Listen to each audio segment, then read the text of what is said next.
Hello everyone and welcome back to another video from Finance and Crypto Guide. In this video, I'm going to show you how to log into your account on LMCU Mortgage. So let's get started right away.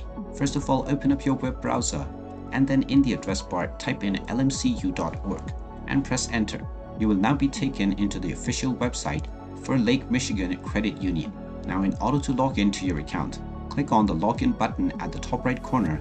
If you don't see the login drop down, then you can choose your account type from the drop-down menu, and after choosing your account type, enter your username that you have set while creating your account with LMCU.